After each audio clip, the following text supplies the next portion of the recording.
Shalom Bapak Ibu Saudara-saudari yang dikasihi dan mengasihi Tuhan. Kita bersyukur kalau hari ini Tuhan boleh memberkati kita. Mari sebelum kita membaca merenungkan firman Tuhan, kita berdoa. Tuhan, terima kasih, kami mengucap syukur untuk kasih setiamu di dalam hidup kami.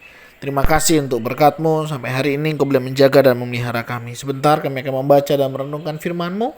Berfirmanlah dan biarlah kami mengerti apa yang menjadi kehendak-Mu. Kami berdoa di dalam nama Tuhan Yesus Kristus. Haleluya. Amin. Ku rindu setiap waktu hidup di kebenaran-Mu, bukan dengan kuatku, namun karena Roh-Mu. Yesus, yang ku pegang teguh. Ayat firman Tuhan hari ini terambil dari Injil Markus pasal yang ke-6, ayatnya yang ke-6 sampai ayatnya yang ke-13. Saya akan membacakan untuk kita. Ia merasa heran atas ketidakpercayaan mereka. Lalu Yesus berjalan keliling dari desa ke desa sambil mengajar.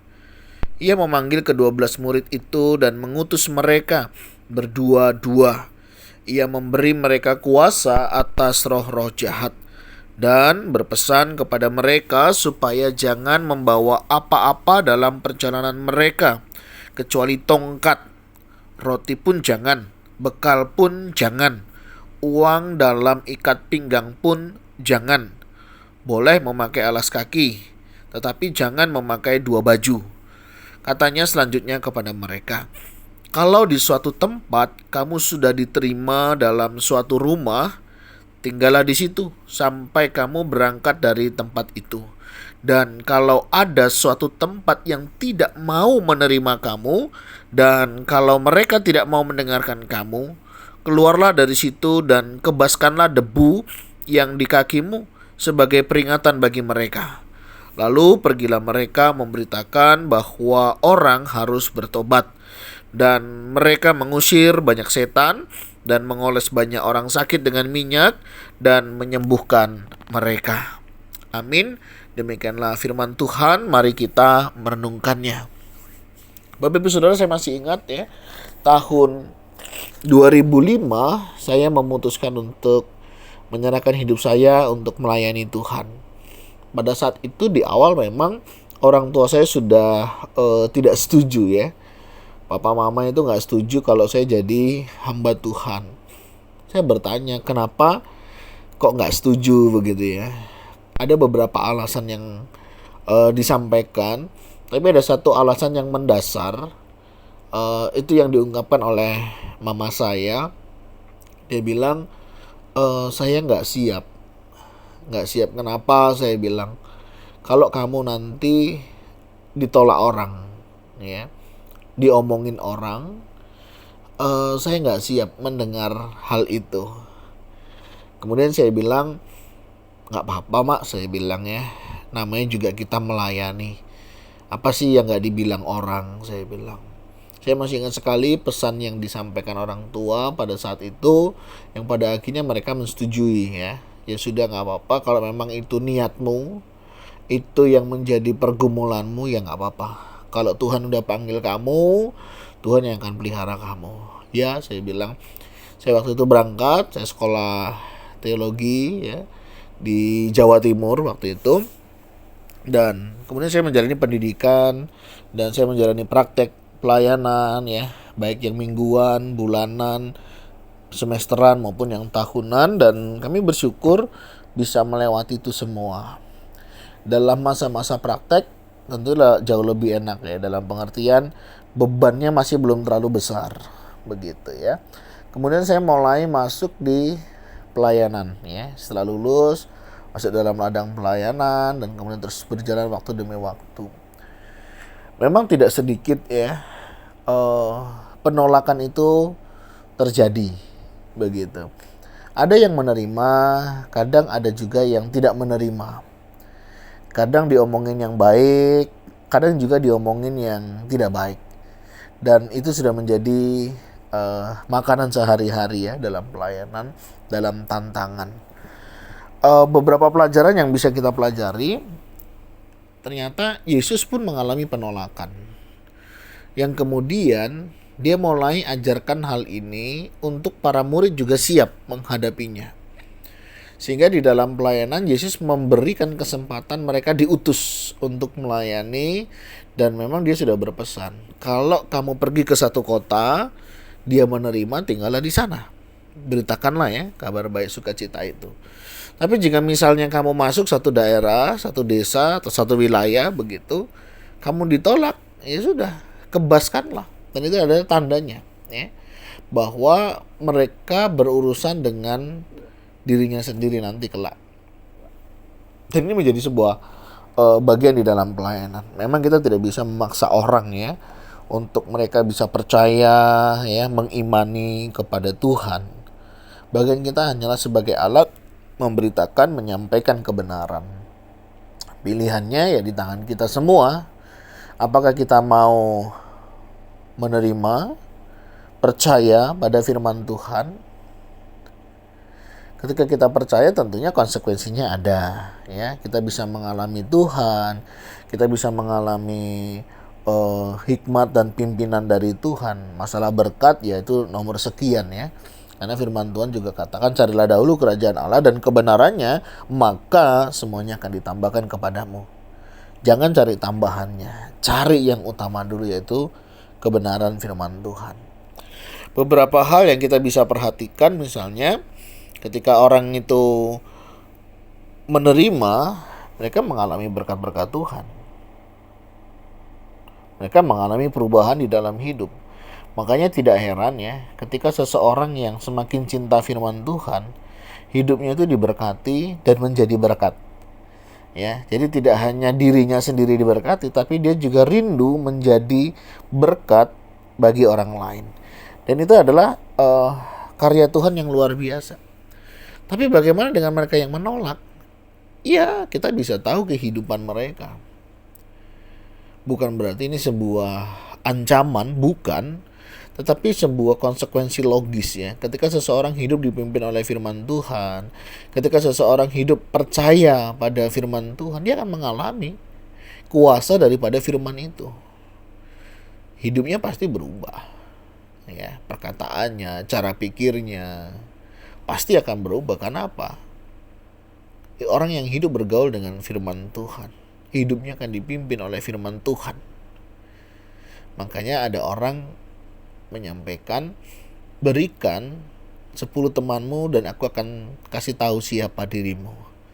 Artinya dengan siapa kita bergaul, kita akan tahu bagaimana tipe kehidupan kita. Ya, kalau kita bergaulnya dengan firman Tuhan begitu ya, kita tahu bagaimana kehidupan orang itu. Yang tentunya bukan hanya sekedar ya supaya kelihatan baik, supaya kelihatan bagus ya, kita baca seolah-olah kita melakukan firman, tapi tujuannya lain. Bukan untuk dirinya sendiri, tetapi supaya orang lain tahu kalau saya lebih baik dari orang lain. Nah, ini yang paling bahaya. Ketika kita merasa diri kita lebih baik dari orang lain, di situ iblis masuk untuk membawa kita memuliakan diri kita sendiri.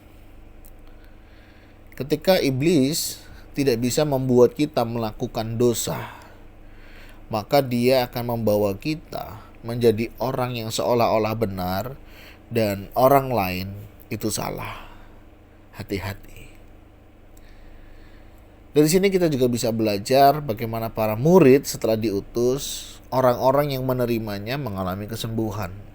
Orang-orang yang menerimanya mengalami pertobatan, pemulihan di dalam kehidupannya, dan banyak orang mengalami pertobatan. Tapi bagaimana mereka yang menolak? Ya, konsekuensinya sudah jelas. Para murid juga dilarang gak usah kamu bawa bekal.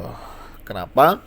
Karena tentunya orang-orang yang mendengar kabar baik, berita baik, sukacita itu, mereka akan dengan sendirinya ya menyadari bagaimana mereka juga belajar memperhatikan para utusan Tuhan. Di sini banyak sekali kebenaran yang kita bisa temukan.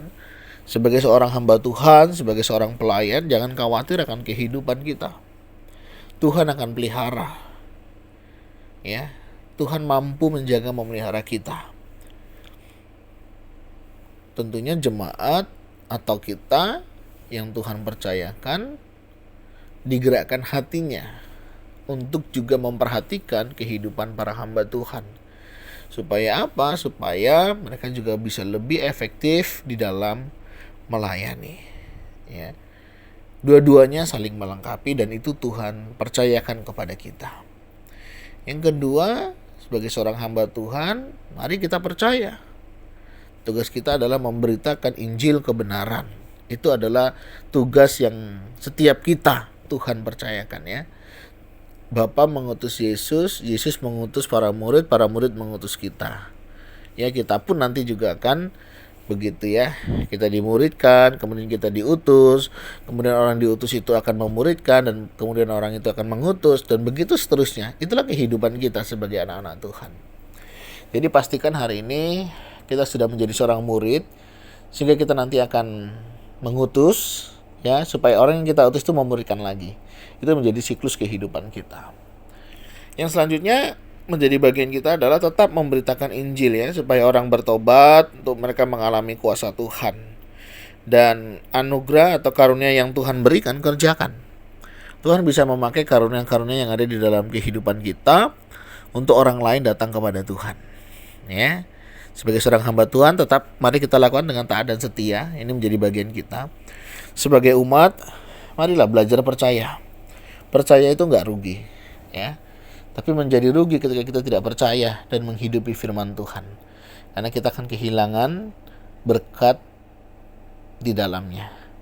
Nah, kiranya Tuhan menolong kita di hari yang ketiga di bulan Januari di tahun 2023 ini dengan tetap percaya. Ya, sebagai para hamba Tuhan, mungkin rekan-rekan hamba Tuhan tetaplah percaya. Tuhan yang memanggil, Tuhan yang mengutus. Tuhan yang mengutus, Tuhan yang akan urus. Mari serahkan hidup kita kepada Tuhan untuk melayani. Sebagai jemaat, ambil bagian kita masing-masing dengan baik. Apa yang menjadi bagian kita, kerjakan. Itu yang Tuhan kehendaki, itu yang Tuhan percayakan. Nah, mari Bapak Ibu Saudara, kita terus hidup bergantung, berharap pada pimpinan Tuhan. Dan kiranya Tuhan menolong, memampukan kita untuk hidup kita semakin hari semakin seturut dengan kehendak-Nya. Kiranya Tuhan Yesus boleh menolong kita. Mari kita berdoa. Tuhan, terima kasih. Kami bersyukur ketika Engkau boleh memanggil kami, hamba-hamba-Mu, untuk melayani Engkau.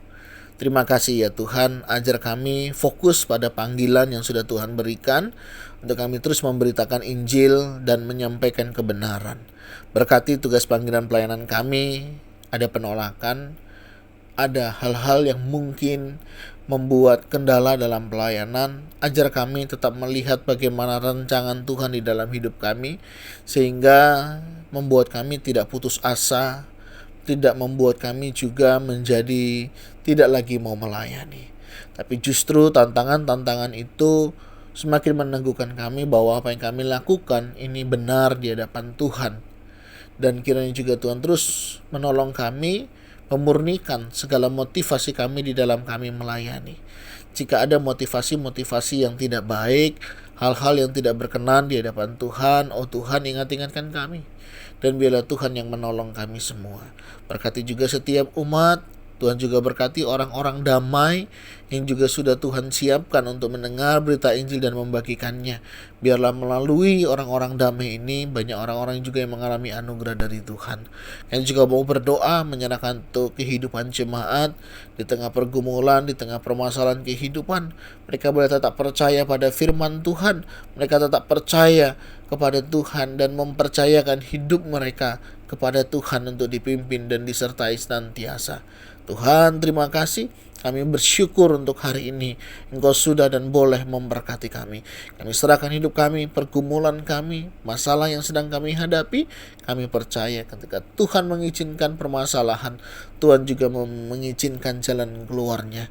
Kalaupun tidak ada jalan keluar, kami percaya ada jalan masuk untuk kami bisa tahu apa yang menjadi penyebab dan bagaimana kami menyelesaikannya. Tuhan, tolong berikan kami hikmat sehingga kami bisa menjalani kehidupan kami dalam pimpinan dan anugerah daripada-Mu. Terima kasih Tuhan. Ini doa seru kami naikkan di dalam nama Tuhan Yesus Kristus. Haleluya. Amin. Bapak Ibu Saudara, demikianlah renungan kita hari ini. Kiranya boleh menolong, menguatkan, meneguhkan iman kita. Tuhan Yesus memberkati kita sekalian. Shalom.